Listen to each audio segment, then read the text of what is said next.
11권은 오디세우스가 저승을 여행하는 이야기입니다. 오디세우스 일행은 귀향을 위해서 비통한 마음으로 어쩔 수 없이 저승을 방문하게 됩니다. 키르케가 순풍을 보내주어 해가 졌을 때 오케아노스의 경계에 닿았습니다. 거기서 킴메리오이족의 나라에 도착하는데요. 킴메리오이족의 나라는 태양의 신 헬리오스조차도 볼 수 없을 정도로 어둠에 쌓인 채 살고 있는 전설의 부족이라고 합니다. 오디세우스 일행은 키르케가 알려준 대로 킴메리오이족의 나라에 내려 오케아노스의 흐름을 따라 걸었습니다. 키르케의 조언대로 의식을 하고 작은 가축들의 목을 베어 피가 흘러내리자 에레보스에서 혼백들이 모여들었습니다. 수많은 혼백들이 무시무시하게 고함을 지르며 사방에서 구덩이로 모여들자 오디세우스는 파랗게 겁에 질렸습니다. 오디세우스는 전우들에게 하데스와 페르세포네에게 기도하라고 명령했고 테이레시아스의 말을 듣기 전에는 다른 영혼들이 피해 접근하지 못하게 했습니다. 오디세우스는 그곳에서 지붕에서 떨어져 죽은 엘페노르의 혼백을 만났는데 엘페노르의 혼백은 오디세우스가 다시 아이아이의 섬에 가게 될 것인데 그때 키르케의 궁전에 있는 자신의 시신을 잘 매장해 달라고 부탁했습니다. 그리고 자신이 졌던 노를 자신의 무덤에 꽂아달라고 부탁하자 오디세우스는 그렇게 하겠다고 약속했습니다. 엘페노르는 오디세우스가 영웅으로서 동료에 대한 책임감을 느끼게 해주는 인물이라고 합니다. 오디세우스는 엘페노르의 시신을 매장해 줌으로써 리더로서의 신뢰를 회복할 수 있었던 것입니다. 그때 오디세우스의 어머니인 안테클레이아가 다가옵니다. 오디세우스가 트로이로 떠날 때만 해도 어머니는 살아있었는데 오디세우스는 마음이 아팠지만 테이레시아스의 말을 듣기 전이라 어머니에게도 피해 접근하지 못하도록 합니다. 드디어 테이레시아스의 혼백이 나타나서 검은 피를 마시고 나서 말하기를 오디세우스가 포세이돈의 아들인 폴리페모스의 눈을 멀게 해서 힘든 귀향이 되겠지만 고향에는 돌아가게 될 것이라고 예언했습니다. 그리고 그는 귀향을 위해서 한 가지를 당부했습니다. 그것은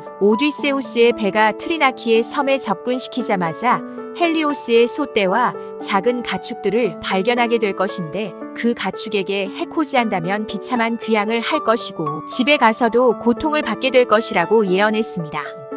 그리고 그는 또 말했습니다. 그대가 귀향 후 구운 자들을 죽인 후에 손에 맞는 노 하나를 들고 바다를 전혀 모를 뿐더러 소금 든 음식은 먹지 않는 사람들에게 이를 때까지 길을 가다가 때도 모르고 노도 모르는 이가 징표로서 탄탄한 어깨 위에 곡식을 까부르는 키를 메고 있다고 말하거든. 그때 손에 맞는 노를 땅에 박고 포세이돈 왕에게 훌륭한 재물들을 수장 한 마리와 수소 한 마리와 암돼지를 올라타는 수돼지 한 마리를 제물로 바치도록 하시오. 그러고 나서 그대는 집으로 돌아가 넓은 하늘에 사는 모든 불사신들께 순서대로 신성한 헤카톤베를 바치도록 하시오. 그리고 그대에게는 더없이 부드러운 죽은 바다 박육지로부터 와서 안락한 노령에 제압된 그대를 데려갈 것이고 백성들은 그대를 둘러싸고 행복하게 살게 될 것이오. 내가 한 이 말은 거짓 없는 진실이오. 테이레시아스의 혼백이 물러가고 나서 어머니의 혼백이 검은 피를 마시게 되었고 오디세우스를 알아본 어머니가 저승에 온 이유를 물어보자 오디세우스는 귀향을 위해 테이레시아스의 예언을 들으러 왔다고 말했습니다. 오디세우스도 어머니에게 어떻게 저승에 오게 되었는지와 자신이 두고 온 아들과 아내에 대해서도 물어보았습니다. 그녀는 페넬로페가 괴로운 상황에 처해 있으나 텔레마코스는 잘 지내고 있고 라에르테스는 오디세우스의 귀향만을 기다리고 있다고 전했습니다. 그리고 자신은 아들에 대한 그리움에 지쳐 저승에 오게 되었다고 말했습니다. 오디세우스는 어머니의 혼백을 붙잡기로 작정하고 3번이나 시도했다가 실패하자 페르세포네를 원망하였습니다. 어머니, 하데스의 집에서나마 우리 둘이 서로 얼싸안고 싸늘한 비탄을 실컷 즐기려고 제가 어머니를 붙잡기를 열망하건만 어째서 어머니께서는 저를 기다려주시지 않지요? 그러자 그의 어머니는 죽음은 모든 인간이 피할 수 없는 운명이라고 그를 타일렀습니다. 오디세우스가 어머니와 이야기를 주고받는 사이에 페르세포네가 보낸 여인들이 다가왔습니다. 오디세우스는 그들이 한꺼번에 검은 피를 마시지 못하도록 하였고 한 명씩 다가와서 각자 자신의 가문을 말하도록 하고 그들에게 질문을 했습니다. 오디세우스는 지금 8권의 파이아케스족의 나라에 머물고 있으며 알키노오스 왕에게 자신이 겪었던 일을 9권, 10권, 11권에 걸쳐서 이야기하고 있습니다. 더 많은 이야기를 듣고 싶은 알키노오스 왕을 위해 오디세우스는 잠을 미루고 계속 이야기를 이어갑니다. 오디세우스는 아가멤논의 혼백과 대화한 이야기를 해줍니다. 아가멤논의 죽음에 대해서 모르고 있었던 오디세우스는 아가멤논의 부인인 클리타임네스트라와 그녀의 정부인 아이기스토스가 아가멤논과 그의 전우들을 죽인 것을 알게 되었습니다. 그리고 아가멤논이 전리품으로 데리고 갔던 카산드라도 클리타임네스트라에 의해 살해된 것을 알게 되었습니다. 아가멤논의 혼백에게 오디세우스가 말했습니다. 헬레네 때문에 우리는 많이도 죽었는데 이번에는 클리타임네스트라가 멀리 떠나 있는 그대에게 덫을 놓았군요.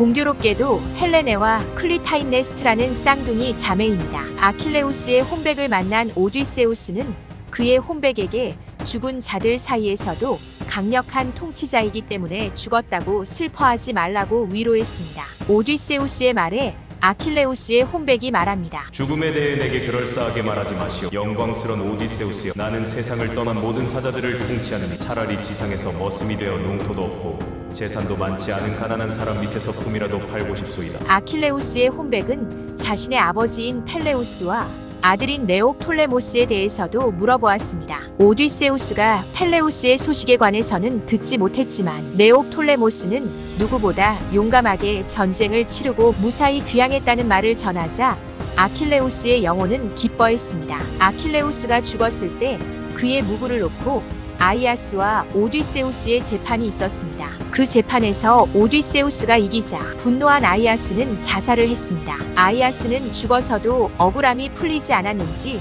오디세우스에게 가까이 가지 않자 오디세우스는 자신이 재판에서 이긴 것을 후회했습니다. 오디세우스는 아이아스와의 오해를 풀고 싶었으나 아이아스는 에레보스로 들어가 버렸습니다. 오디세우스는 저승에서 죽은 자들에게 판결을 내리는 미노스, 독수리에게 간을 쪼이는 티티오스, 목마름으로 고통받는 탄탈로스, 끝없이 산꼭대기로 돌덩이를 밀어내는 시쉬포스, 그리고 12고역으로 고통을 받았던 헤라클레스의 환영을 만났습니다. 오디세우스는 더 많은 영웅들의 혼백을 만나고 싶었으나 수없이 많은 사자들의 종족들이 무시무시하게 고함을 지르며 몰려드는 바람에 서둘러서 오케아노스 강을 따라 떠납니다. 오디세우스의 저승 여행은 자신의 무의식 세계로 들어가는 것이라고 해석되기도 합니다. 신들이 생활하는 밝은 올림포스 산의 분위기와는 달리 어두운 지하 세계는 존재의 의미가 사라져버린 세계입니다. 그래서 아킬레우스는